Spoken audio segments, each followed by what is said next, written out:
이 시각 헤드라인입니다. 첫 번째 소식입니다. 윤석열 대통령의 내란 혐의를 수사하는 공수처가 이르면 2일 체포영장을 집행할 것으로 예상됩니다. 공수처는 지난달 31일 체포영장을 발부받은 이후 경찰과 구체적인 집행 시점과 방법에 관한 협의를 이어가고 있는데요. 이번 사안의 경우엔 집행 시점을 고심하고 있다는 분석들이 나오고 있습니다. 두 번째 헤드라인입니다.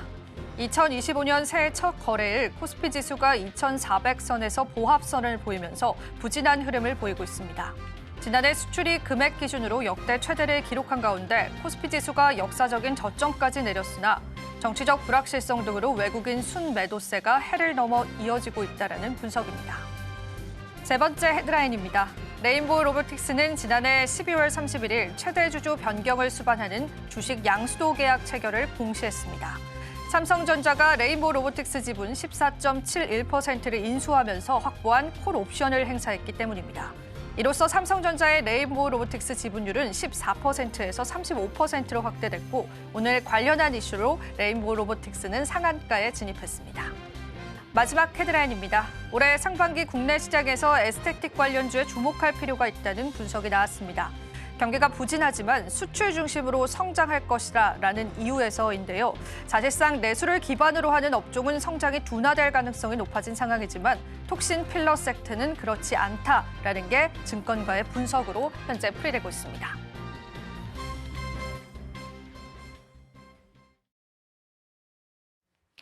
시청자 여러분 안녕하세요. 마켓 쇼쇼쇼 진행을 맡은 이지영입니다. 2025년 첫 거래일에 인사드리고 있습니다. 오늘 우리 지수는 산업재 중심으로의 상승이 나와주고 있는데요. 다만 반도체와 2차 전지 관련주들이 약세를 보이면서 지수 자체의 탄력세는 그렇게 좋지 않은 모습입니다. 첫 거래일인 만큼 좀 상승했으면 좋겠다라고 생각했었는데 여전한 아쉬움이 남는 시장이긴 합니다. 그래도 시장을 자세히 들여다보면요. 우리 시장에 다양한 모멘텀들이 존재하는 만큼 여러분들이 방향성 잘 잡으신다면요. 좋은 시장을 하실 수 있지 않을까 싶어서 오늘도 저희가 다양한 코너 준비했습니다. 우선 첫 번째 코너부터 소개해드리겠습니다. 뉴지스 코너 준비되어 있는데요. 오늘은요. 이지스탁의 이지은 대표님께서 함께해 주실 예정입니다. 시장을 보는 색다른 시각을 통해서 오늘 시장에 관한 다양한 힌트들 함께해드리겠습니다. 많은 기대 부탁드리고요. 또 저희 방송 유튜브 톡에서도 시청하실 수가 있습니다. 여러분들의 많은 참여도 부탁드리도록 하겠습니다. 저희 방송에서 제공해드리는 정보는 투자 판단에 대한 조언일 뿐입니다. 가치 판단과 상승 하락 보장하고 있지는 않다는 점 다시 한번 유의 부탁드리겠습니다. 서울경제TV와 서울경제신문은요. 당사 브랜드이기도 합니다. 당사 사측간 피해 사례도 늘고 있기 때문에 그 부분도 유의해 주시면 감사하겠습니다. 자, 그렇다면 오늘 첫 거래일 저희와 함께 시장 전략들 잡아보시죠. 마켓 쇼쇼쇼 1부 본격적으로 출발합니다.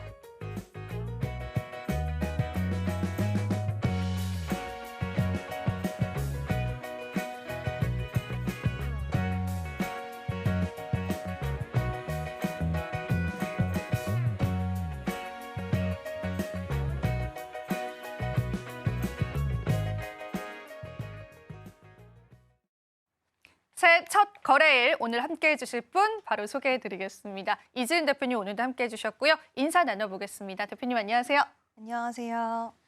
네, 오늘도 저희와 함께해 주셨습니다. 일단 저희 헤드라인부터 열어보고요. 또 시장 이야기들 하나하나 나눠보겠습니다. 오늘 첫 번째 헤드라인 바로 한번 열어보겠습니다. 국내 통신장비 시장 웰컴 트럼프를 외치고 있습니다. 사실상 오늘도 어느 정도의 시장 탄력이 나와주고 있는 느낌이긴 한데요. 네. 이 통신주들 이제는 우리가 좀 다른 시각으로 바라봐도 좋을지 헤드라인 한번 대표님께서 풀어주시면 감사할 것 같습니다. 네, 그동안 이제 통신 장비주들은 예전에 정말 시세 강했던 때를 기억하시는 분들 계셨을 것 같아요. 그때가 공교롭게도 트럼프 1기 행정부 시절이었습니다. 그때 굉장히 강한 시세 흐름이 나왔고 그 이후에도 통신 장비 관련된 속속들이 나오기는 했지만 시장의 반응은 굉장히 좀 미비한 그런 상황이어서 통신 장비주들을 시장에서 좀 잊어버리신 분들도 많이 계셨을 것 같아요. 특히 코로나가 닥치면서 통신 장비 관련 업체들의 실적이 굉장히 좋지 않아졌고 그 이후에는 또 주가 부진이 지속된 상황이었는데 이번에 트럼프 2기 행정부가 집권을 하게 되면 중국을 견제하는 움직임, 특히 하웨이 견제 움직임이 더욱더 강력하게 나오면서 관련된 통신 장비 기업들이 시세가 강할 것이다. 것이다라는 관측들이 좀 나오고 있는 상황인데요. 저도 이 의견에 어느 정도 아니 크게 좀 동의를 하는 부분이 네. 일단 트럼프 같은 경우에는 일기 때도 하웨이에 대한 규제 좀 강하게 했는데 제일 크게 했었죠. 네. 네. 이번에 또 오픈랜 관련돼서 이런 움직임들 지금 뭐 미국이라던가 또 다른 나라들 캐나다도 오픈랜 네트워크를 구축하기 위한 움직임과 자금 투입이 굉장히 좀 나오고 있는 그런 상황에서 트럼프가 집권하게 됐을 때는 더욱더 탄력이 붙을 거라고 보이는데 일단 오픈랜이 무엇인지 좀 간단하게 궁금해요. 네, 대표님. 설명을 좀 드리면 서로 다른 이제 업체가 만든 기지국 장비들이 한 곳에서 상호 같이 사용될 수 있다라는 부분입니다. 만약에 어떤 기지국 이제 기존 체제에서는 기지국에 예를 들어 하웨이 장비가 들어갔다. 그럼 다른 모든 기지국을 만드는데 모든 장비들이 하웨이 것만 사용을 해야 돼요. 근데 이제 오픈랜을 구축을 하게 되면 이 부분이 하드웨어, 소프트웨어 상관없이 다 어떤 장비 회사들 거, 하웨이 거 썼다가 또 다른 삼성전자 거를 써도 되고 이렇게 섞어서 쓸 수 있는 체계가 만들어지기 때문에 지금 하웨이가 굉장히 큰 점유율을 세계 시장에서 차지를 하고 있는데 이 부분을 다른 장비 기업들이 파고 들어갈 수 있는, 침투할 수 있는 그런 기회들이 제공이 되는 거고요. 예를 들어서 우리가 이제 예전에 사실 중국이 통신 장비, 통신 쪽으로 네. 처음에 딱 중국이 나왔을 때 개도국이라고 해서 개발도상국이다. 너무나 기술적인 부분이라든지 이런 것들이 뒤처져 있다라는 평가를 받았는데 지금은 기술력 세계 1위입니다. 또 이렇게 중국이 또 하나의 기술력을 또 차지를 하게 돼서 이 부분에 있어서 이 시간이 흐름에 따라서 아마 트럼프는 이번에도 그거를 쉽게 봐주지는 않을 것 같고요. 제재하려고 하겠죠. 제재 네. 흐름이 좀 더 강하게 나오지 않을까라고 보고 있어서 일단 중국 관련돼서 제재가 나오면 특히 오픈랜 쪽으로는 지금 삼성전자가 이미 지금 캐나다의 한 기업과 같이 수주 계약을 맺고 그런가요? 네, 진행을 하고 있는 부분도 있고요. 지난해 기준으로 해서 오픈랜 매출로 봤을 때 삼성전자가 1위를 차지를 했습니다. 그래서 아마 이 기조는 2025년 트럼프 행정부 집권을 하게 되면 더욱더 속도가 붙을 것 같고요. 그래서 좀 관심 있게 보셔도 좋을 것 같습니다. 그러면 우리가 이 통신주를 지금 바라보는 관점은 그냥 정말 뭉뚱그려서 뭐 KT, SK 이런 쪽을 바라본다기보다는 실질적으로 기술력이 집약된 오픈랜 기술력을 가지고 있는 기업들을 봐야 될 것 같은데요. 네. 대표적으로 어떤 것들이 조금 있을까요, 대표님? 네, 솔리드랑 HFR이라는 기업이 있는데요. 주가 흐름 보시면 아시겠지만 지금 단기적으로 굉장히 시세가 강하게 그렇죠, 네, 지금. 나왔습니다. 물론 이게 단기적으로 봤을 때는 굉장히 강한 시세이긴 하지만 우리가 장기적으로 봤을 때는 여전히 상방에 대한 룸은 많이 남아있는 상황이긴 해요. 그렇지만 우리가 또 굉장히 좀 부담스럽게 느껴질 수도 있고 있는 가격이죠. 네, 차익 네. 실현에 대한 물량들이 또 나와줄 수 있기 때문에 그러한 부분들은 좀 감안은 해야겠지만 저는 시세에 대한 부분 트럼프 1기 당시로 돌아갔을 때 정말 텐베거 종목이 나올 정도로 시세가 강했기 때문에 뭐 이번에도 똑같이 텐베거 종목이 나온다는 것은 아니지만 솔리드 같은 경우에는 지금 굉장히 세계적으로 기술력을 인정을 받고 있고 점유율도 꽤 큰 상황이기 때문에 솔리드는 통신 장비 쪽에서는 좀 지켜보셔도 좋을 것 같고요. 또 양자암호 관련된 모멘텀으로도 있죠. 같이 움직이기도 맞아요. 했어요. 그래서 관련돼서 시세는 추가적으로 좀 가능하지 않을까라고 보고 있고 지금 이뿐만 아니라 사실 통신 장비 관련된 종목들 좀 넓게 볼 수가 있는 게 지금 미국과 우리나라 주파수 경매가 2025년에도 맞아요. 지금 예정이 되어 있는 상황이라서 두루두루 그러니까 물론 미국 쪽에 수출 모멘텀 갖고 있는 이제 오픈랜 관련된 사업 영위하고 있는 기업이면 좋겠지만 좀 넓게 봐서 통신 장비 기업들 뭐 기술 수출이 가능한 기업들 뭐 KMW라든지 이런 종목군들도 같이 좀 넓게 보셨으면 좋을 것 같습니다. 사실 우리가 이 통신 장비 쪽은 예전에 5G 기대감, 6G 기대감 때문에 보려다가 또 그게 탄력이 안 나왔던 부분들이 있었는데 새로운 모멘텀이 어찌 보면 이제 따라 붙은 것 같습니다. 그래서 다른 관점으로 보면 좋을 것 같고 종목 단으로 좀 접근을 해보자면 삼지전자 같은 경우에도 오픈랜에 관련한 기술력 획득이라는 소식들도 좀 전해지기도 했었는데 이쪽 기업에 관해서는 대표님 좀 어떻게 보세요? 일단 삼지전자는 저는 시세 흐름으로 봤을 때나 이런 움직임들로 봤을 때는 대장주의 움직임을 가져가기는 조금 어렵다. 어려울 수도 있다라고 생각을 네. 하고 있고요. 일단 솔리드를 저는 가장 좀 좋게 보는 이유는 지금 시장에서 가장 원하는 부분의 양자암호, 사실 양자암호도 통신 쪽과 연결을 할 수가 있고 지금 사실 양자암호뿐만 아니라 우리가 첨단 기술이라고 불리는 쪽, 그러니까 이 통신에 대해서 시장이 지금 다시 한번 눈을 좀 돌리는 이유는 지금 세계적으로 첨단 기술들이 굉장히 좀 발전하는 시기에 도래를 했잖아요. 근데 여기서 통신이 잘 돼야지 이 모든 기술이 더 뻗어나갈 수 있고 그쵸. 더 어떤 오류라든지 이런 부분들도 최소화할 수 있는 거기 때문에 굉장히 중요도가 높아진 상황에서 솔리드 같은 경우에는 지금 해외 쪽 오픈랜 관련된 모멘텀도 있고 또 양자 암호라던가 이런 새로운 기술과도 좀 연결고리를 지을 수 있는 모멘텀이 시장에 많이 노출이 되어 있기 때문에 노출도가 빈번하고 사람들에게 이제 이 종목이 오픈랜 대장이다 하면 할수록 수급 쏠림 현상은 어쩔 수 없다라고 생각을 하기 때문에 그 부분이 지금은 좀 솔리드 쪽으로 많이 좀 쏠려 있는 것 같고 이 안에서 만약에 좀 시세가 계속해서 올라간 부분에 있어서 좀 부담을 느낀 수급들은 아마 그 이후에 좀 순환매가 나올 때 그때 한번 공략을 해보시는 게 어떨까라는 의견을 드리고 싶습니다.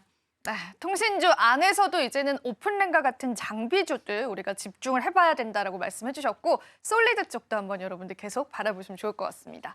자, 그럼 두 번째 헤드라인으로 바로 한번 넘어가 볼까요? 오늘 두 번째 헤드라인 바로 한번 열어주시죠. 이게 기다리고 있습니다. 사실상 JP모건 헬스케어 컨퍼런스에 K바이오들이 굉장히 많이 참석을 합니다. 그래서 우리가 이 주가의 모멘텀, 일정에 맞춰서의 모멘텀들을 좀 가져가면 좋을지 한번 풀어볼까요, 대표님? 네, 저는 좀 긍정적으로 생각을 하고 있는데 사실 긍정적으로 보는 부분은 지금 우리가 금리 인하 속도 조절론 이야기가 나오면서 지금 제약바이오 기업들이 안 좋습니다. 약간 네. 좀 시세가 꺾였었어요. 꺾였고 또 차익 실현에 대한 압박, 거기다 대주주 양도세에 대한 부분들 뭐 예전보다는 그게 덜하다고는 하지만 어쨌든 연말을 다가오면서 그런 요인들로 인해서 좀 약간의 주가 흔들림이 있었는데 JP모건 헬스케어는 여러 가지 의미를 좀 함축적으로 담고 있다라고 생각을 합니다. 유한양행의 이제 레이저 티닙 같은 경우에도 얀센과의 이런 미팅이 비즈니스 미팅이 이 JP모건 헬스케어에서 처음 이루어졌다라는 이야기가 나오는 만큼 결국에는 기업들의 입장에서는 어떤 파트너사에 대한 그런 시너지를 가져가기 위한 굉장히 큰 기회를 모색할 수 있는 부분이라서 이 일정을 시장에서는 더욱더 크게 보고 있는 거고요.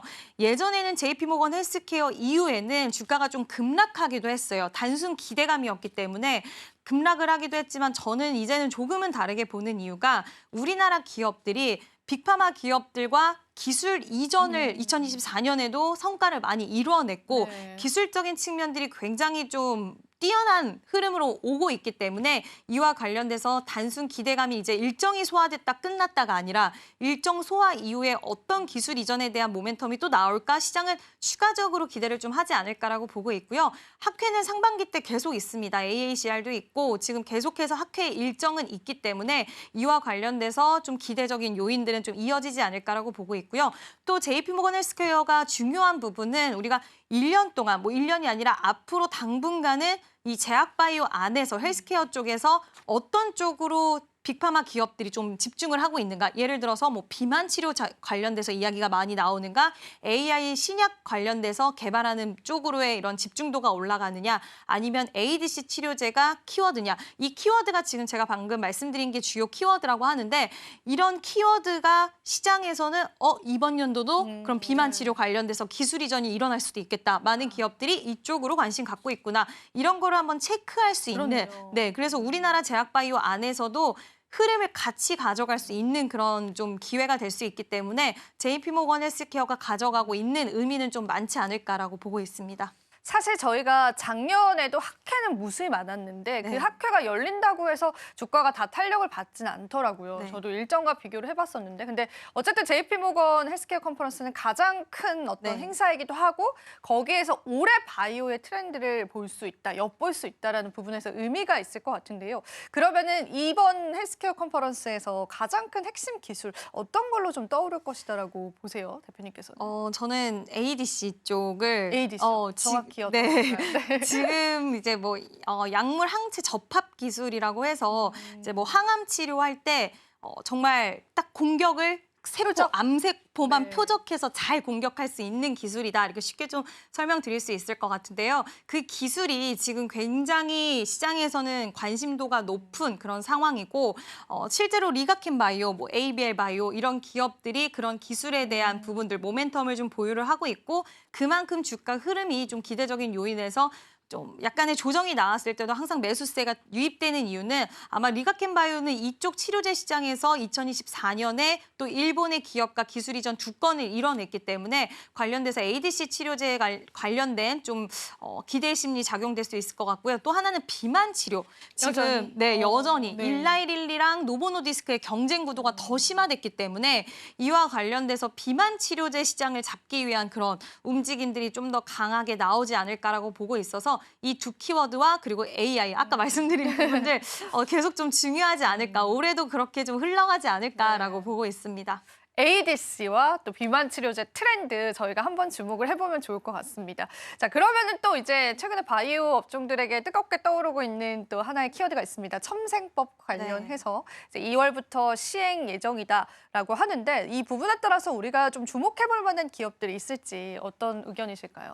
네, 일단 첨생법 이야기 나올 때마다 좀 움직였던 기업들이 있는데 뭐 대표적으로 사실 줄기세포 관련된 기업이다라던가 그러니까 이게 신약 개발 기간을 단축을 시킨 것도 있지만 줄기세포, 뭐 유전자 치료, 첨단 기술을 활용한 이런 치료제 개발에 대한 가속하고 사실 이런 유전자 치료라던가 줄기세포 이런 것들은 규제가 좀 많이 있었어요. 우리나라 같은 경우에는. 근데 이런 부분들이 완화되는 흐름이기 때문에 뭐 대표적으로 네이처셀이나 이런 종목들 실질적으로 주가 흐름이 굉장히 좀 최근에 강하게 나오고 있었는데 메디포스트도 그렇고요. 그런 종목들이 아마 시세 흐름이 추가적으로 좀 강하게 나올 수 있다라고 보는데 일단 시장은 우리가 이제 제약바이오 하면 사실 첨생법에 대한 모멘텀이 있다는 건 알고 있었지만 뭐 JP모건도 있었고 계속해서 또 이슈가 더 되는 쪽이 나오다 보면 잊어버리게 되잖아요. 근데 조용조용히 수혜를 받을 수 있는 기업들은 항상 움직이고 있습니다. 네. 그래서 어렵다고도 느끼실 수 있겠지만 일단 첨생법 관련돼서는 줄기세포 치료제 방금 언급드린 종목들이 최근에 시세 흐름이 강했는데 아무래도 시세 흐름이 강했다라는 것은 이쪽 관련돼서 가장 수혜를 받을 수 있는 어떤 구조가 있기 때문에 저는 수급이 있었다라고 보고 있기 때문에 관련된 기업들 좀 더 관심 있게 보시면 좋을 것 같고요. 그 외에 다른 기업들은 제가 다 서치를 좀 해봤는데 아직까지는 시세 흐름이 좀 부진하긴 하더라고요. 그래서 좀 더 일정이 임박했을 때 아마 움직이고 수급이 들어오는 쪽이 있을 텐데 그때 제가 한번 다시 짚어드리도록 하겠습니다. 그러면은 좀 단도직입적으로 여쭤봐도 될까요? 첨생법 관련주 대장주 뭐가 될 것이다라고 보세요? 네. 저는 네이처셀 쪽으로 네이처셀이라고 볼까요? 보고 있고 네. 일단 네이처셀의 움직임이 최근에 한 달 넘게 계속 주가가 강하게 시세 흐름을 보여줬는데 저는 대표적으로 항상 예전부터 첨생법 관련돼서 이야기 나왔던 그런 종목이기도 하고 시장에서의 수급이 이쪽으로 강하게 쏠린 이유 뭐 개별 모멘텀도 있을 수는 있겠지만 그와 맞물려서 저는 네이처셀이 가장 좀 강하지 않을까라고 생각을 합니다. 첨생법 관련해서 저희가 한번 지켜보면 좋겠고요. 오늘 또 바이오 이야기 참 여러 가지로 나누는 것 같은데 사실 지난해 생물보안법 연내통과 불발 이슈들 때문에 그래도 사실은 CDMO 쪽은 강했다라고 느껴지기는 해요. 그런데 이게 이제 올해 통과가 될 경우에 이쪽 섹터에게 또 추가적인 탄력들이 붙을 수 있을지 대표님 어떻게 보실까요? 저는 충분히 있다라고 보고 있고요. 일단은 이번에 셀트리온 같은 경우에도 신약 파이프라인 그리고 후속 바이오시밀러 개발 상황을 JP모건 헬스케어에서 공개한다라고 했는데 CDMO 전문 기업이 또 셀트리온 쪽에서 출범을 했습니다. 그래서 이 시장이 돈이 된다라는 거고 이 시장에 지금 삼성바이오로직스 같은 경우에 뭐 수주가 어마무시한데 이 탄력도는 앞으로 날이 갈수록 더 커질 거라고 보고 있고요. 이 수주들을 자세히 살펴보면 이미 수주가 나왔던 쪽에서 재수주가 나오는 경우들이 많이 있었어요. 그 얘기는 기술력적인 부분이라던가 여러 가지가 좀 인정을 받았다라는 부분이라서 앞으로 2025년에도 더 기대할 수 있을 거라고 보이고요. 일단 2024년에 잘 넘어갔는데 어떻게 보면은 우리가 생물보안법을 2025년의 모멘텀으로 또 기대할 수 있는 요인이라고 생각이 들어서 아예 이게 안 된다, 불발이 아니라 좀 미뤄지는, 일정이 미뤄지는 부분이라서 한번 지켜볼 만하지 않을까라고 생각을 합니다. 네, 올해에도 제약바이오주 관련해서 다양한 모멘텀들이 있는 것 같습니다. 여러분들 일정과 함께 잘 비교해 보시면 좋겠고요. 자, 그럼 저희 뉴지스는 여기서 마무리해 보도록 하고요. 이어지는 코너도 바로 소개해 드리도록 하겠습니다. 은혜로운 섹터를 통해서 저희가 또 올빼미 공시에 관해서 한번 일목요연하게 정리를 해봤습니다. 그 부분 한번 체크를 해보시고요. 또 오늘 시장에서 급등 나와주는 종목 있죠. 현대글로비스가 또 수주 계약 소식에 따라서 주가 상승 탄력 나타내주고 있는데요. 자세히 한번 살펴보시면 되겠습니다. 자, 은혜로운 섹터 이어집니다.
네, 은일원 섹터 장은희입니다. 휴장을 하고 첫 거래일이 밝았습니다. 그런데 우리가 휴장을 하는 사이에 올빼미 공시를 내놓은 기업들이 속출했다고 하는데요. 어떤 이야기였는지 자세하게 살펴보도록 하겠습니다. 2024년 12월 31일에 총 269건의 공시가 있었다고 합니다. 상당히 많죠. 코스피 시장에서 125건, 코스닥 시장에서 135건, 코넥스 시장에서 9건의 공시를 내놓은 것으로 밝혀졌는데 대부분의 공시들이 악재성 공시가 상당히 많았다고 하죠. 자, 그러면 하나씩 짚어보도록 하겠습니다. 일단 공급 계약 축소 소식을 꺼내놨었던 진시스템부터 이야기 나눠보도록 할 텐데 진시스템 같은 경우에는 2023년 6월에 20억 원 규모의 공급 계약을 체결을 한 바가 있습니다. 그런데 최종 계약 금액이 20억 원이 아닌 11억 원으로 계약을 종료했다라는 공시를 꺼내 들었습니다. 그러니까 51.58%만 이행을 하게 됐죠. 이로 인해서 2024년 실적에 좀 악영향이 있었을 것이다라고 시장에서는 보고 있습니다. 자, 그리고 다음으로 비트로셀입니다. 이 기업 같은 경우에도 과거에 이탈리아의 한 고객사와 161억 원 규모의 공급 계약을 밝힌 바가 있었죠. 이 공급 계약 같은 경우에는 리튬 1차 전지 판매 계약건이었습니다. 그런데 161억 원이 아닌 83억 원으로 정정 공시를 냈습니다. 거의 규모가 반틈이나 쪼그라든 것이죠. 효성중공업 같은 경우에는 910억 원 규모의 신축공사 도급 계약 아예 해지 소식을 내놨습니다. 해지 사유를 한번 살펴봤더니 시행사가 계약 조건을 충족하지 못했기 때문이다라고 공시를 내놓기도 했습니다. 자, 그리고 나노팀이라는 기업이 있는데 이 기업 같은 경우에는 2024년에 신규 시설 투자를 완료할 예정이었습니다. 그런데 언제까지냐? 2025년 4월 30일까지로 지연이 됐다라는 것도 공시로 내놨습니다. 자, 그리고 금양 같은 경우에도 2차 전지 공장 준공이 좀 지연됐다라는 공시를 내놨는데 이로 인해서 오늘 장중한 때 12% 넘게 급락세를 보이기도 했습니다. 자, 이렇게 악재성 이슈 살펴봤으니까 이제 호재성 공시 이야기 나눠보도록 할게요. 삼성전자가 레인보우 로보틱스의 최대 주주 지위를 확보하게 됐습니다. 이로 인해서 레인보우 로보틱스는 이제 삼성전자의 자회사로 편입이 되게 됐죠. 삼성전자 같은 경우에는 레인보우 로보틱스에게 2023년 868억 원가량을 투자를 해서 지분 14.7%를 매입을 했습니다. 그리고 이번에는 콜옵션을 행사를 하게 돼서 14.7%에서 대략 35%의 지분을 확보를 하게 됐죠. 이번에 콜옵션 행사 물량 살펴봤더니 2,675억 원 규모였고요. 868억 원과 함께 더해봤더니 지금까지 레인보우 로보틱스에만 총 3,543억 원가량을 투자한 것으로 밝혀졌습니다. 이 규모는요, 2017년 이후 최대 규모의 M&A였다고 합니다. 자, 그러면 삼성전자가 왜 이런 결정을 내렸을까? 글로벌 주요 기업들이 앞다퉈서 로봇 시장에 뛰어들고 있기 때문이겠죠. 일단 엔비디아 같은 경우에도 올해 상반기 중으로 휴머노이드 로봇용 소형 컴퓨터 제슨 토르를 출시할 것이다라고 이야기를 했습니다. AI 로봇용 반도체와 더불어서 로봇 훈련에 사용이 되는 소프트웨어까지 직접 개발을 하겠다고 밝혔는데 지금 AI 기업 1등 자리를 굳건히 하고 있잖아요. 이 위치를 잘 유지하기 위한 입장을 우리가 조금 더 해석을 해볼 수가 있습니다. 뿐만이 아니라 테슬라 같은 경우에는 2026년 옵티머스를 또 출시할 예정이고요. 현대차의 자회사라고 할 수 있는 보스턴 다이내믹스 같은 경우에는 일본의 도요타와 협력을 해서 이 휴머노이드 로봇 개발에 박차를 가하고 있습니다. 일단 골드만삭스에서 내놓은 자료를 살펴봤더니 전 세계 휴머노이드 로봇 시장 전망입니다. 10년 뒤에 무려 378억 달러까지 성장할 수 있을 것이라고 봤고요. 하나로 따졌을 때 55조 원을 웃도는 금액이라는 거 체크해 드리도록 하겠습니다. 이제는 삼성전자의 자회사가 된 레인보우 로보틱스, 시너지, 기대감까지 함께 모아지게 되면서 상한가 안착 후에 거래가 되고 있습니다.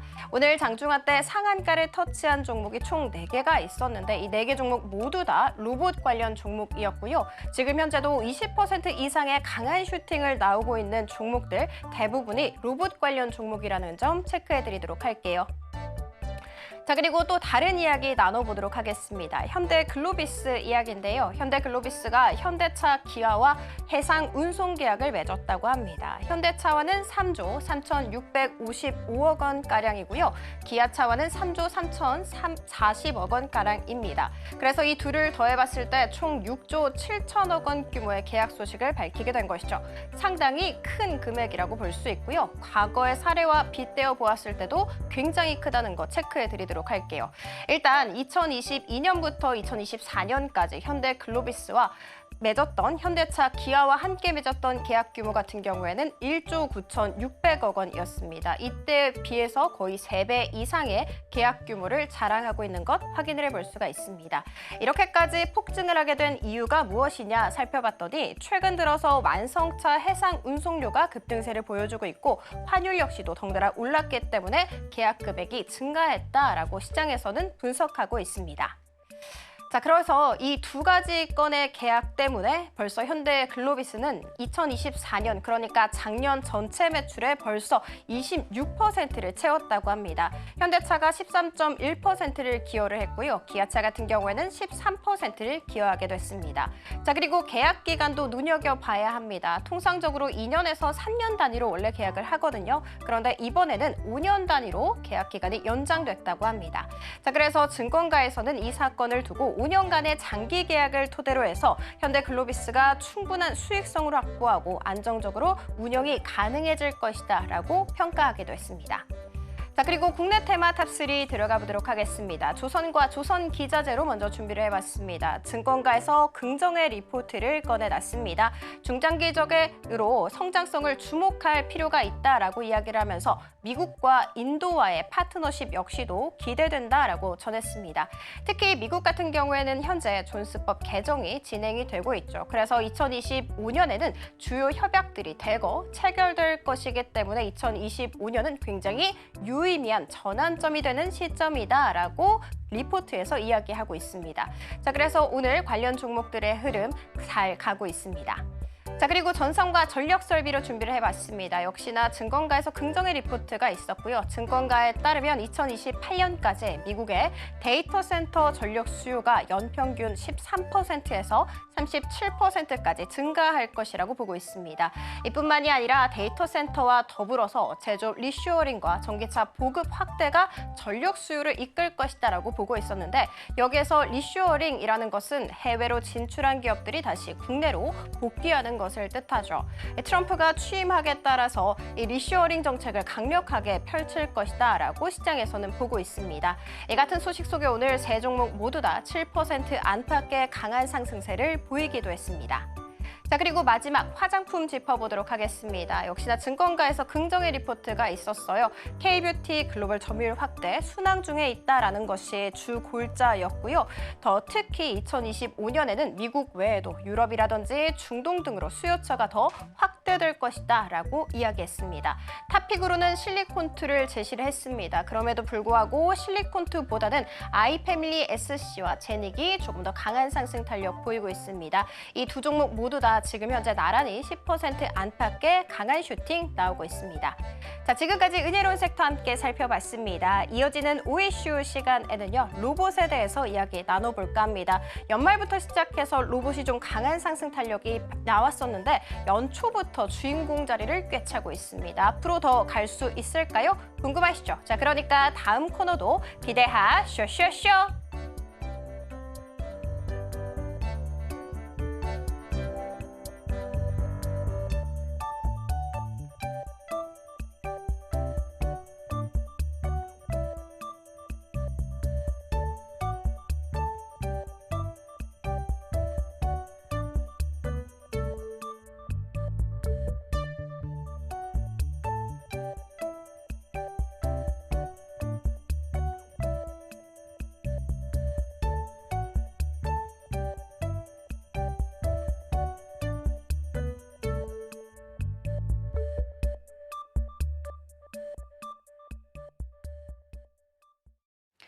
은혜로운 섹터 함께 살펴보고 오셨습니다. 자, 대표님과 함께 시장 이야기 잠깐 나눠보겠습니다. 오늘 시장 코스피 지수가 좀 아쉬운 부분들이 많은데요. 대표님께서는 오늘 시장 한 줄 평 어떻게 바라보고 계신지 시장 한 줄 평 한번 들어보겠습니다.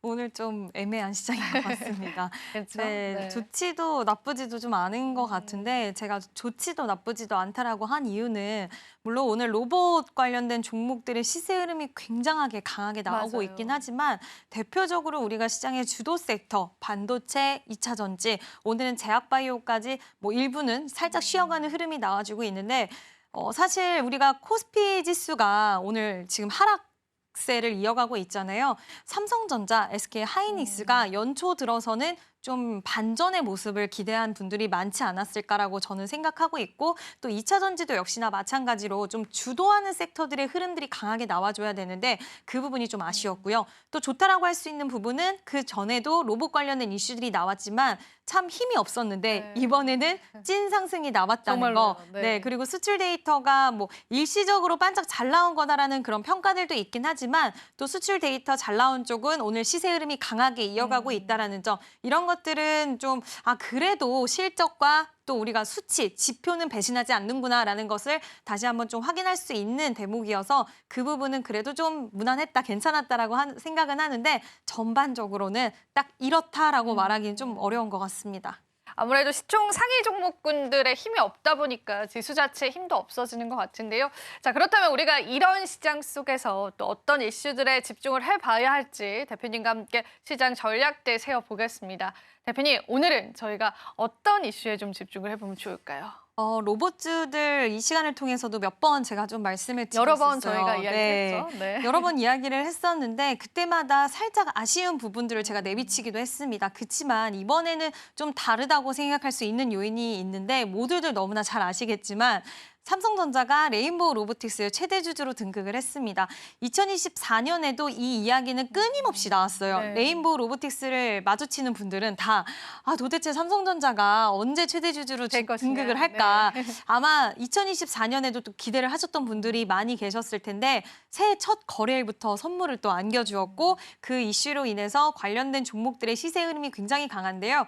이게 어떤 뜻을 내포하고 있냐라고 좀 생각을 해볼 때는 우리가 이제 뭐 엔비디아도 그렇고 테슬라도 그렇고 아까 앞서서 은혜로운 섹터 쪽에서의 이제 좀 설명이 있었는데 네. 지금 엔비디아도 항상 우리가 이야기하는 쪽이 새로운 먹거리가 없다라는 이야기 있었는데 이번에 엔비디아가 새로운 먹거리로 로봇을 낙점한 게 아니냐라는 그런 관측들이 많이 나오고 있고 또 CES에서 로봇 관련된 발언을 할 수도 있다라는 이야기도 나오고 있는 상황입니다.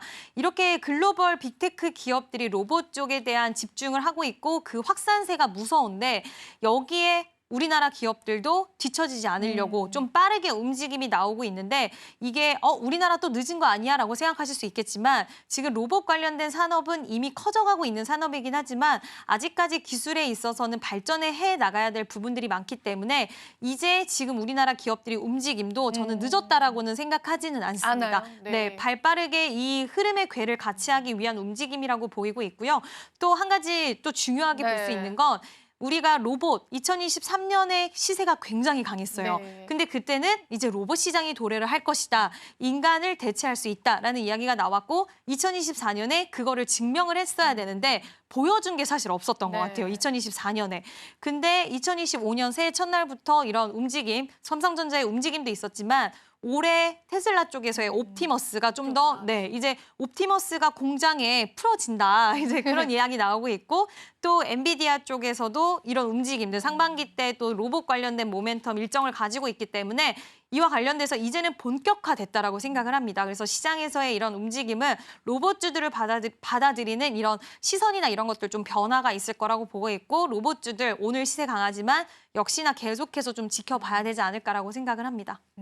그런데 이런 생각 좀 들지 않습니까? 삼성전자는 다른 기업은 올려주고 삼성전자 자체는 아직까지도 좀 약진을 나타내는 부분들이 조금 아쉽긴 한데 네. 이런 레인보우 로보틱스의 호재는 이제 삼성전자가 받아가진 않네요. 주가상으로는. 네, 아무래도 삼성전자 아까도 이제 통신 장비 쪽에서 오픈된 관련돼서 삼성전자 좋았는데. 얘기를 했지만 네. 삼성전자한테 원하는 건 이런 사업 역배 네. 구조는 아니고요. 이런 부분들이 일부 도움은 될 수는 있겠지만 사실 삼성전자를 끌어올리기 위해선 반도체가 잘 네. 돼야 됩니다. 반도체 관련돼서의 모멘텀을 좀 기다려봐야 될 것 같고요. 오히려 관련돼서는 삼성전자 쪽으로의 밸류체인 기업들, 뭐 레인보우 로보틱스의 부품을 납품하는 기업이라든지 그쪽 기업들 보자. 이쪽 기업들이 수혜를 받을 수밖에 없는 구조를 가져갈 수밖에 없고요. 그와 관련돼서 오늘 시세 흐름이 역시나 강하게 좀 나오고 있는 상황입니다. 대표적으로 뭐 SBB테크도 삼성의 웨어러블 로봇 보핏의 감속기를 공급을 하고 있고 또 이렌시스도 역시나 감속기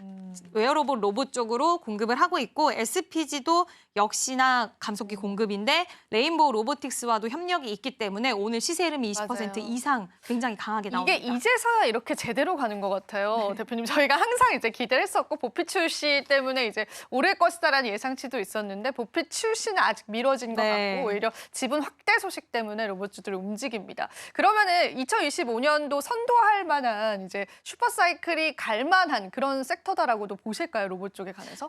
저는 로봇 쪽 강하게 보고 강하게 보고 있습니다. 있으세요? 네, 일단 우리나라 안에서의 이런 움직임도 당연히 굉장히 중요하긴 하지만 이제 CES에서 젠슨 왕이 어떤 발언할지 만약에 로봇 관련된 발언할 수 있다라는 관측들 나오는데 여기서 로봇 관련된 이야기를 한다? 그러면 저는 추가적인 시세 또 이어갈 수 있을 거라고 보고 있고요. 옵티머스 관련돼서도 또 기대를 할 수 있는 그러니까 예전에는 옵티머스 공개가 돼도 우리나라는 뭐 그렇게 흐름을 같이 하고 있는 건 아니지 않나? 이런 생각했었잖아요. 했었죠. 네. 근데 이번에 보스턴 다이나믹스의 움직임도 굉장히 빠르게 움직이고 있는 상황이고 또 삼성전자가 레인보우 로보틱스의 최대 주주로 올라갔다는 것은 우리나라가 해외 기업들과의 이런 흐름을 같이 하려는 움직임이 좀 더 적극적으로 나오고 있기 때문에 아마 시세의 반응도 같이 이어질 수 있을 거라고 보고 있고요. 잭슨 토르 출시 예정인데 이와 관련돼서도 아마 시장에서는 좀 반응이 크게 나오지 않을까. 저는 왜냐하면 엔비디아는 그동안 새로운 모멘텀이 없다라는 평가가 지배적이었잖아요. 맞아요. 근데 이 부분을 새로운 먹거리로 낙점을 한 움직임이라고 시장에서 평가를 한다고 한다면 뭐 오픈 AI도 M&A 관련된 이슈가 최근에 있었고요. 피규어 AI 쪽에서도 그 휴머노이드 로봇 공급한다, 판매한다 이슈가 있었고 많은 기업들이 이런 적극적인 움직임, 거기다 조선 관련돼서도 또 협동 로봇 모멘텀, 최근에 뉴로메카와 레인보우 로보틱스 있었는데 요즘에는 여러 로봇 모멘텀들이 좀 엮일 수 있게 이런 연결고리를 가져가는 시기가 도래했다라고 봐서 저는 시세는 오후장까지 이렇게 강하고 거래량이 한다면? 많이 네. 실리는 걸 보니까 좀 당분간 시세는 좀 강하게 이어가지 않을까라고 보고 있습니다. 올해 상반기 트렌드로 우리가 조금 기대를 해볼 만한 부분들도 분명히 있을 것 같습니다. 이제 삼성전자가 레인보우 로보틱스의 지분 35% 확보하게 되면서 이제 최대 주주로 등극이 됐는데 그럼 삼성과 레인보우 로보틱스를 견제할 만한 국내 다른 로봇 기업들이 있다라고 한다면 대표님께서는 어떤 기업 좀 눈여겨보실까요? 휴머노이드 로봇 쪽에서는 사실 레인보우 로보틱스가 강자고요. 이길 수가 없다. 네, 일단 뭐 기술력이 엄청 해외 기업들 대비해서 뛰어나다라고는 할 수는 없지만 우리나라 내부에서는 휴머노이드를 만드는 유일한 업체이기 때문에 그 부분에 대한 좀 플러스 요인은 확실히 있지 않을까라고 보고 있고요. 대기업과 같이 좀 활발하게 같이 협업을 하는 기업들이 있습니다. 예를 들어서 뭐 뉴로메카 같은 경우에도 프로스코를 지분 투자를 받았고요. 그리고 뭐 LG 그 전자로부터 엔젤 로보틱스는 지금 2대 주주로 또 등극을 해 있고 그리고 유일 로보틱스는 SK온과 또 지분 관계를 가지고 있기 때문에 이런 기업들의 움직임이 결국에는 레인보우 로보틱스의 뭐 대항마는 아니라고 하더라도 주가 흐름을 같이 할 수 있을 거라고 보이고요. 오늘 두산 로보틱스도 흐름이 굉장히 좋은데 네. 두산 로보틱스는 세계 협동 로봇 시장에서 4, 5위를 달릴 정도로 굉장히 글로벌 시장에서 좀 인정을 받은 기업입니다. 그래서 두산 로보틱스도 분야가 살짝 다르다고 하더라도 결국에는 시장에서의 이런 대기업과의 모멘텀을 같이 가지고 있는 쪽은 좀 같이 흐름을 같이 하지 않을까라고 보고 있습니다. 네, 좋습니다. 우리가 또 관련한 라이벌 기업들까지도 체크를 해봤습니다. 자, 그럼 로봇 쪽 우리가 앞으로 계속 바라봐야 할 섹터로 대표님께서 선점을 해주셨는데 그 안에서 어떤 종목을 지금 바라봐야 할지 진입의 시점도 궁금하실 것 같아서 이제 한번 들어보겠습니다. 대표님, 저희 어떤 기업들 바라볼까요? 네, 일단 고민을 정말 많이 했어요. 많이 네. 될 것 같아요. 네, 고민을 정말 많이 했는데 제가 기준을 한번 세워봤습니다. 네. 이제 첫 번째로는 방금 말씀드렸던 어떤 대기업과의 그런 모멘텀을 가지고 있는 기업들이 첫 번째 주자의 형식으로 빠르게 움직일 것 같고요. 두 번째는 감속기라든지 이런 액추에이터 관련된 기업인데 그 전에 산업용 로봇이나 협동 로봇은 뭐 감속기, 이런 액추에이터, 모터 이런 쪽이 다양하지 않아요. 약간 일관적으로 움직이는데 이번에 휴머노이드 로봇 시대가 오면서 굉장히 다양한 형태의 이런 액추에이터들이 필요할 거고 그와 관련돼서 관련주들이 많아질 거라고 보고 있기 때문에 뭐 감속기 관련된 부품주들이라든지 이런 종목들 후발주자 성격으로 오늘도 시세가 강하기는 하지만 같이 좀 이어가면서 그 바통을 이어받을 가능성이 있다라고 보고 있는데 오늘은 그래도 대기업 관련된 엔젤 로보틱스를 말씀을 좀 드리고 싶고요. 아까도 제가 말씀을 드렸는데 LG전자가 2대 주주로 있고 웨어러블 로봇 관련돼서 사업을 좀 영위를 하고 있는 기업입니다. 특히 우리나라는 이 웨어러블 로봇 관련돼서 좀 기대하는 요인들이 많이 작용을 하고 있기 때문에 이 사업에 뛰어든 기업들이 실질적으로 굉장히 좀 많은데요. 오늘 다른 종목들 두산 로보틱스 그리고 뭐 뉴로메카도 좀 있긴 하지만 갭 상승을 해서 출발을 했기 때문에 오늘 유일 로보틱스도 좀 고민을 했지만 엔젤 로보틱스가 상대적으로 좀 시세가 덜 나왔어요. 네. 네. 그래서 오히려 저는 후발주자의 성격으로 오늘 좀 다른 종목들은 따라잡기에 살짝 부담스러우실 수 있을 것 같아서 엔젤 로보틱스를 관심 있게 보시면 어떨까라는 의견을 드리고 싶습니다. 그러면은 가격 전략도 좀 궁금할 것 같습니다. 물론 이제 다른 로봇주 대비해서는 상승의 탄력은 좀 덜 나오긴 했었는데 네. 지금 시점에서의 공략을 우리가 잡아본다면 대표님 어떻게까지 보실까요? 일단 27,800원 부근에서 살짝 저항대가 있어요. 아, 그래요? 네, 근데 오늘 121선, 그러니까 장기 이평선의 돌파 흐름이 나와줬는데 결국엔 장기 이평선 돌파해준다는 건 추세를 바꿀 수 있다라는 이야기이기 때문에 오늘 추세가 어느 정도 전환이 됐다라고 보이고 있고요. 아까 말씀드렸던 27,000 이제 뭐 한 600원, 800원 쪽 이 안착에 만약에 돌파 흐름이 나온다라고 한다면 저는 3만 원 이상의 시세는 가능할 수 있다라고 보고 있고요. 일단 로봇주들 흐름이 좀 강하게 이어진다라고 한다면 저는 3만 원 이상도 한번 기대해 볼 만하지 않을까라고 생각을 합니다. 3만 원까지의 탄력들 같이 한번 우리가 이야기 나눠봤습니다. 자, 이렇게 해서 저희가 로봇주 오늘 자세히 알아봤습니다. 자, 오늘도 도움 말씀 주신 대표님과 인사 나눠보겠습니다. 대표님 오늘도 도움 말씀 고맙습니다.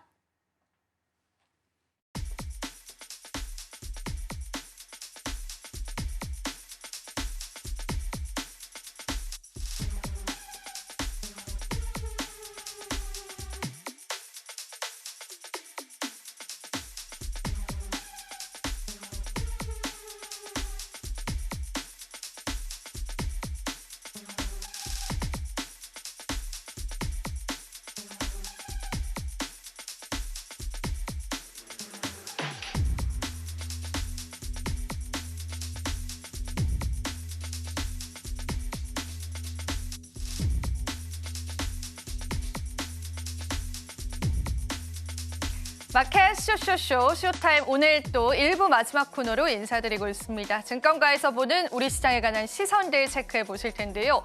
오늘 2025년도 첫 거래일에 맞춰서 증권가에서는 다양한 리포트들이 나왔습니다. 특히나 삼성전자에 관한 리포트들이 굉장히 많이 나왔더라고요. 자, 오늘도 증권가에서 픽한 5가지 종목군들 살펴보시면서 올 상반기 투자 전략들을 잡아보시면 좋을 것 같습니다. 저희가 오늘은 어떤 종목을 가지고 왔을까요? 5가지 종목 바로 한번 살펴보겠습니다.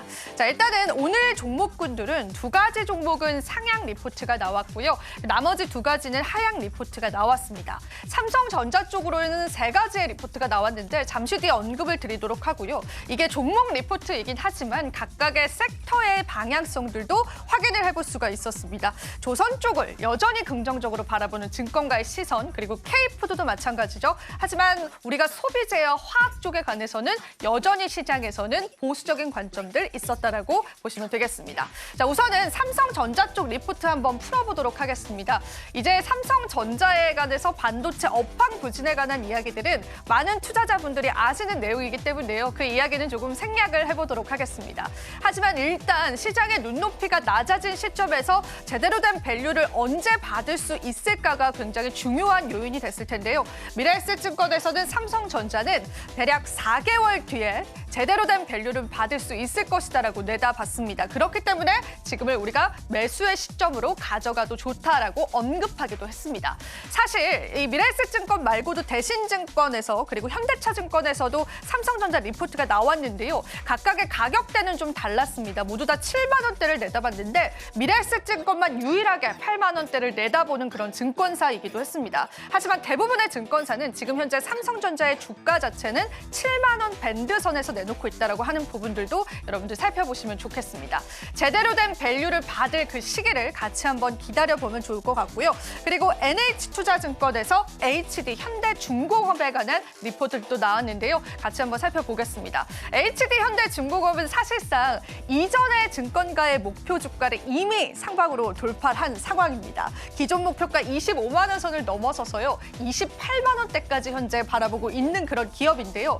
사실 HD 현대중공업뿐만 아니라 대부분의 조선주들은 증권가의 목표 주가를 벌써 상향해 버렸는데 여기서 중요한 건 시장에서 그럼 그 이후의 목표가는 얼마일까라는 부분이었습니다. 역시나 상향 리포트 나왔고요. 상당한 폭으로 상향 리포트가 또 나왔습니다. 계속되는 수주 사이클이 이어질 것이다라고 봤습니다. 그리고 여전히 시장에서는 트럼프발에 관한 수혜들도 받아갈 수 있다라고 내다봤기 때문에요. 사실상 HD 현대중공업뿐만 아니라 조선주들의 강세는 올 초에도 이어질 것이라고 보는 증권가의 시선들까지도 챙겨보시면 좋으실 것 같습니다. 자, 그러면은 K푸드 쪽으로 가볼까요? 농심 쪽 이야기 나눠보겠습니다. KB증권에서도 농심 쪽에 관한 리포트가 상향 리포트가 나왔는데요. 농심 같은 경우에는 수출주이기도 하잖아요. 강달러에 관한 수혜를 받을 전망이다라고 내다보고도 있고요. 사실 얼마 전에 삼양식품이 신고가 랠리를 가면서 그 다음에 식품주는 누가 될 것이냐 역시도 시장에서 뜨거운 관심사 중에 하나였습니다. 만약에 삼양식품의 밸류가 부담스러웠던 분들께서는 농심 쪽도 한번 바라보시면 좋을 것 같습니다. 신라면에 관한 신제품이 출시가 되는데 미국향 매출로 이어질 전망이고요. 실제로 KB증권에서는 올해 농심에 관한 미국향 법인에 관한 영업이익률이 20% 넘게 개선될 것이다라고 보고 있습니다. K푸드의 여전한 사랑들 이어질 것이다라고 여러분들 같이 체크해 보시면 좋겠습니다. 자, 그리고 이번에는 하향 리포트 쪽으로 가보겠습니다. 롯데케미칼과 GS 리테일 쪽 저희가 포인트만 좀 짚고 가자면요. 일단 롯데케미칼은 여전히 주가 상승을 바라보려면 업황 개선의 시그널이 있어야 합니다. 거기에다가 25년도부터 또 한 번 증설 계획이 있는데요. 그에 따른 재고 물량 역시도 쌓아갈 것이다라고 보는 보수적인 시선도 있었습니다. 그래서 업황 개선 시그널이 존재해야지만 우리가 이 주가를 바라볼 필요가 있다라고 봤고요. 다만 지금 현재 주가는 PBR 대비 0.2배로 굉장히 낮은 수치다라고 하는 부분들 여러분들 같이 살펴보시면 좋겠습니다. 자, 그리고 GS 리테일 보겠습니다. 키움증권에서는 GS 리테일을 지금 굉장히 과도한 주가 하락을 경험했기 때문에 우리가 매수의 관점으로 봐도 좋다라고 이야기했습니다. 얼마 전에 분할 상장이 되면서 이제는 마트 쪽과 편의점 쪽에 관한 매출이 GS 리테일에 관해서 고스란히 담겨질 것이다라고 보는 시장의 시선이 있었죠. 하지만 분할 상장되면서 과도하게 주가가 하락이 됐습니다. 그러면서 저평가 매력들이 부각받았다라는 게 증권가의 시선 중에 하나였습니다. 하지만 목표 주가는 여전히 좀 하향 리포트가 나왔고요. 지금 주가 대비해서는 상승의 여력들은 있기 때문에요. 여러분들이 저평가 종목들 한번 바라보실 관점에서 체크해 보시면 좋으실 것 같습니다. 자, 이렇게 해서 증권가에서 픽한 5가지 종목 모두 다 매수의 의견이다라고 보시면 되고요. 여러분들 한번 투자 힌트로 잡아보시면 되겠습니다. 자, 그럼 암호화폐 시장으로 넘어가 볼까요? 코인 시장은 어떤 흐름들 이어지고 있는지 저희와 함께 살펴보시죠. 일단 뉴욕 증시가 모두 다 하락 마감했습니다. 그러면서 이 비트코인에 관한 랠리 역시도 주춤하는 흐름들이 보여졌는데 그럼에도 불구하고 비트코인이 현재는 95,000달러 선을 나타내고 있습니다. 95,500달러 선 나타내면서 현재 아시아 증시 개장하면서 1%가량 상승했다라고 보시면 되겠습니다. 다시금 10만 달러 선에 갈 수 있을까라는 그러한 의문점들 많을 텐데요.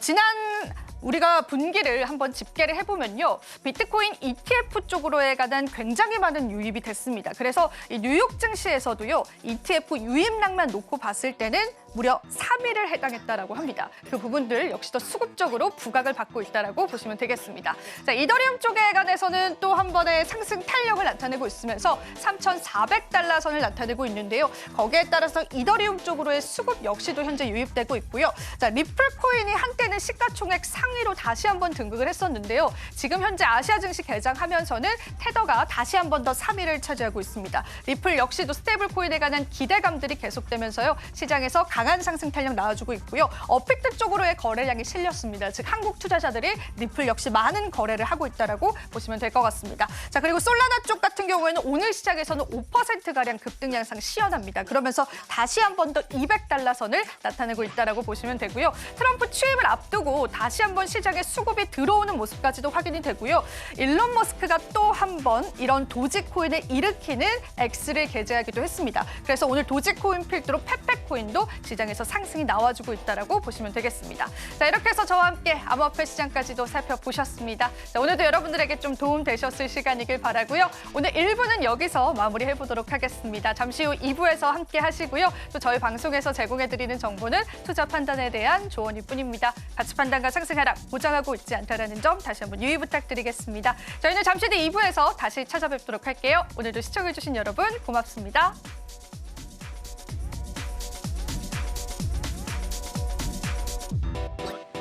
like this.